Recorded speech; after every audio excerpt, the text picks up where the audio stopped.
Gauri Suryavanshi S Marathi मध्ये आपलं स्वागत। वळूया आजच्या बातमीकडे। इंदापूर तालुक्यातील निरगुडे कळस पाणंद रस्त्यावरील पूल 15 सप्टेंबर 2025 रोजी झालेल्या प्रचंड पावसामुळे पूर्णतः वाहून गेलाय। या पुलावरून दररोज शेकडो नागरिकांचा जीविताशी खेळ करत प्रवास होत असतो। पूल वाहून जाऊन तब्बल 17 दिवस उलटूनही प्रशासनाने कोणतीही पर्यायी व्यवस्था केली नव्हती।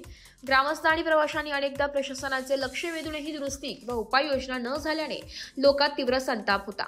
या प्रशासनाच्या उदासीनतेविरोधात सामाजिक कार्यकर्ते भगवान बापू खारतोडे यांनी वाहून गेलेल्या पुलावरच उपोषण करण्याचा निर्णय घेतलाय। खारतोडे यांनी तहसील प्रशासनाला निवेदन दिल्यानंतर अखेर प्रशासनाची दखल घेतली आहे। 1 ऑक्टोबर 2025 रोजी आपत्ती व्यवस्थापन अधिकारी तसंच तहसीलदार साहेबांनी तातडीने आवश्यक उपाययोजना करण्याचे आदेश दिले। पुलाची तातडीने दुरुस्ती करण्याचे आश्वासन देण्यात आले असून याचबरोबर नवीन पुलाच्या मंजुरीसाठी जिल्हा परिषदेकडून हिरवा कंदील मिळाल्याची माहिती देण्यात आली आहे। प्रशासनाकडून सकारात्मक निर्णय आल्यानंतर भगवान खारतोडे यांनी आपले उपोषण सोडले।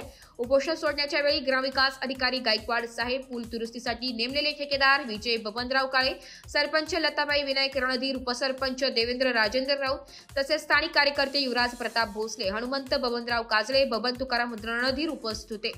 या निर्णयामुळे ग्रामस्थांमध्ये समाधानाचे वातावरण निर्माण झाले असून वाहतुकीसाठी नागरिकांना दिलासा मिळणार आहे। प्रशासनाच्या दुर्लक्षामुळे 17 दिवस हाल सोसावे लागले, मात्र अखेर सामाजिक लढ्यामुळे या प्रश्नाची सोडवणूक होण्याचा मार्ग मोकळा झालाय। एस मराठी न्यूज साठी तालुका प्रतिनिधी संचित चांदगुडे, इंदापूर।